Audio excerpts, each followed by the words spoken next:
Sud Radio Midi, Jean-Marie Bordry.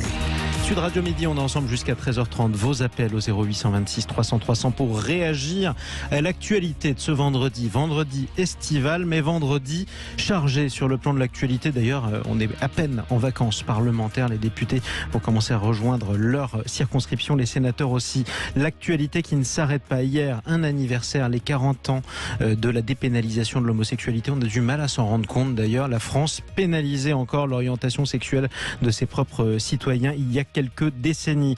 Pour cette occasion, la première ministre Elisabeth Borne a fait plusieurs annonces pour rappeler d'abord l'engagement de son gouvernement afin de lutter contre la haine qui vise toutes les personnes homosexuelles, les personnes LGBT au sens large. La création notamment d'un poste ambassadeur aux droits des personnes LGBTI. Bonjour Catherine Michaud. Bonjour Jean-Marie Bordry. Bienvenue à vous sur Sud Radio. Vous êtes présidente de Gay Lib. Vous êtes par ailleurs conseillère régionale d'Île-de-France, membre du Parti radical. Un poste d'ambassadeur aux droits des personnes LGBT. Alors la question de bonne foi qu'on a envie de vous poser à brûle-pourpoint, c'est à quoi ça va servir? C'est-à-dire que les droits des personnes LGBTI+, sont garantis par la Constitution, par la Déclaration des droits de l'homme. Normalement, les droits doivent être défendus par tout le monde. Pourquoi avoir besoin de rajouter un ambassadeur en plus? Alors déjà, rappelez qu'Elisabeth Borne, hier, en cette date anniversaire, a souhaité symboliquement faire deux annonces importantes. À la fois la création d'un fonds de 3 millions d'euros pour créer une dizaine de nouveaux centres LGBT en métropole et en outre-mer, d'une part, et aussi accompagner les 35 centres LGBT qui peuvent déjà exister. Et on rappelle d'ailleurs, qu'est-ce que c'est qu'un centre LGBT? Qu'est-ce qu'on y fait? Un centre LGBT, c'est souvent un lieu d'accueil, d'information, d'écoute, et dans nos territoires, c'est souvent aussi le premier interlocuteur pour nos jeunes, et leur maillage à travers le territoire est vraiment extrêmement important. Ça leur permet d'avoir une écoute, ça leur permet aussi d'avoir des conseils de prévention sur certains domaines. Ça leur permet aussi de témoigner de ce qu'ils peuvent subir lorsqu'ils sont harcelés ou alors menacés. C'est le cas d'ailleurs souvent, trop souvent encore en France. Oui, ça leur permet également pour certaines associations d'avoir des lieux où pouvoir se réunir. Enfin, c'est souvent l'unique aussi point l'interlocuteur de confiance en tout cas. Bien sûr, interlocuteur de confiance. Vous le rappeliez tout à l'heure, il y a dans notre pays encore malheureusement des jeunes qui sont rejetés de chez eux lorsque ils annoncent leur homosexualité à leurs parents. Donc ça, c'était la première annonce. La seconde annonce, la création du poste d'ambassadeur aux droits LGBT, qui aura, entre autres, comme mission de reprendre le dossier de la dépénalisation universelle de l'homosexualité. C'est un sujet sur lequel Gay Lib est impliqué depuis plus de 15 ans. Et c'est un sujet sur lequel, malheureusement, même si la France est le pays des droits de l'homme et des libertés, aujourd'hui, on voit bien que depuis le discours historique de Ramayad devant l'ONU en 2008, rien n'a bougé. C'est-à-dire, vous voudriez par exemple que cet ambassadeur, puisque c'est prenne un bâton de pèlerin et aille porter la parole de la France dans des pays comme, au hasard, le Qatar, où une Coupe du Monde se déroulera cet hiver, pour encourager les autorités locales à dépénaliser l'homosexualité. Ce sera en effet le rôle, normalement, de cet ambassadeur. Alors ce qui sera important, bien sûr, et nous y serons vigilants, c'est de voir déjà l'effectivité de ces deux annonces. Tout simplement. C'est normal, vérifier qu'elle soit suivie des faits. Et puis pour cet ambassadeur, ce qu'il faudra observer, bien sûr, c'est quels moyens lui seront alloués et quelles seront ses missions précises. Hier, la Première ministre a parlé essentiellement de cette dépénalisation universelle de l'homosexualité et de la transidentité. C'est important car, je le rappelle, dans plusieurs dizaines de pays du monde, les personnes LGBT risquent au mieux, je le dis avec beaucoup de guillemets, au mieux, la prison à vie, à défaut, la peine de mort. C'est pourquoi d'ailleurs on parle, nous, en France, de dépénalisation. C'était pénalisé. Dans la plupart des pays, c'est décriminalisation d'ailleurs, puisque c'est quelque chose qui peut entraîner votre mort tout simplement. Juste un point sur la sémantique. C'est quelque chose effectivement qu'on relie beaucoup sur les commentaires, sur YouTube, sur Twitter, de personnes d'ailleurs qui sont pas nécessairement engagées dans un sens ou dans l'autre. Pourquoi dit-on aujourd'hui personne, pourquoi dites-vous aujourd'hui personne LGBTI+, par exemple, et pourquoi ne dit-on pas en général, au sens large, les homosexuels, quel que soit leur genre ? Parce que dans LGBT... Pourquoi a-t-on besoin de faire une distinction ? Vous avez les bi, vous avez les personnes trans, vous avez les personnes intersexes. Donc voilà, il y a un acronyme qui existe, nous l'utilisons, mais une personne trans n'est pas, je pense, ne se reconnaîtra pas dans le terme d'homosexuel. Donc voilà, on respecte les identités de chacune et chacun. Et c'est la raison pour laquelle aujourd'hui d'ailleurs on dit parfois même LGBTI+, par exemple, parce qu'il y a d'autres... englobant potentiellement d'autres termes, mais ce qui fait beaucoup d'identité. Alors je sais qu'il y a beaucoup de sarcasme qui sont écrits, il y a même parfois des propos beaucoup plus violents, mais c'est une réalité. Vous comprenez que ce genre d'acronyme, par exemple, par moment a tendance peut-être à desservir la cause et peut-être aussi à provoquer le scepticisme d'une partie de la population. Vous le constatez je peux entendre que lorsqu'on n'est pas initié, lorsqu'on ne sait pas, tout simplement, lorsqu'on est ignorant sur le sujet, effectivement, on ne comprenne pas et que... Et vous rappelez que pour vous, en tout cas, et pas seulement pour vous, c'est quelque chose d'important. Surtout, et que c'est quelque chose d'important. Revenons, et bien sûr, le gouvernement. Je l'ai dit, hier, Elisabeth Borne a fait notamment 2 annonces que vous avez saluées et dont vous attendez la concrétisation. Ce sont ces ouvertures de centres LGBT d'une part et d'autre part la création de ce poste d'ambassadeur aux droits des personnes LGBTI+.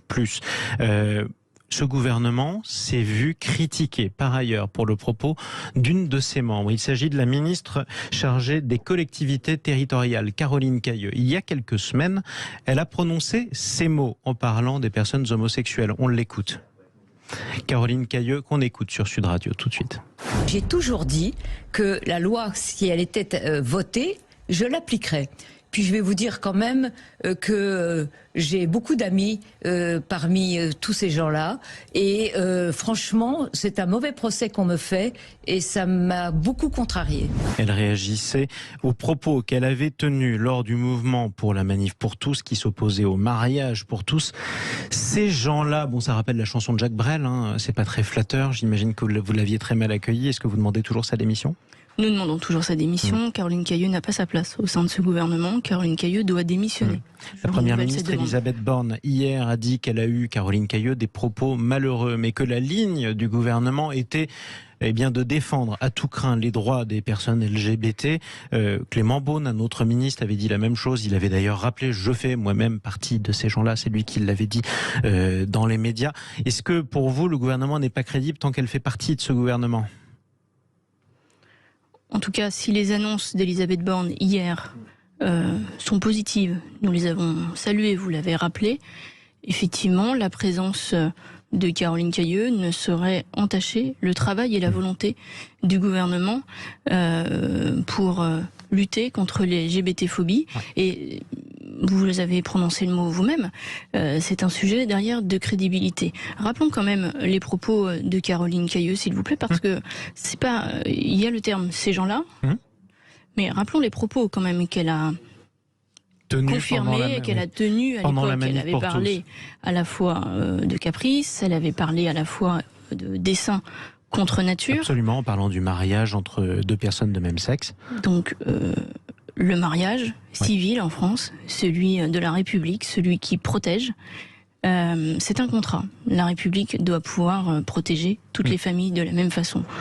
Donc je ne vois pas en quoi, quand la République protège tous les Français des mêmes droits, de la même manière, sans que ça n'enlève d'autres droits à d'autres d'ailleurs, je ne vois pas en quoi c'est contre nature. Par contre, je constate que 10 ans plus tard, Madame Cayeux confirme ses propos chez vos confrères de Public Sénat.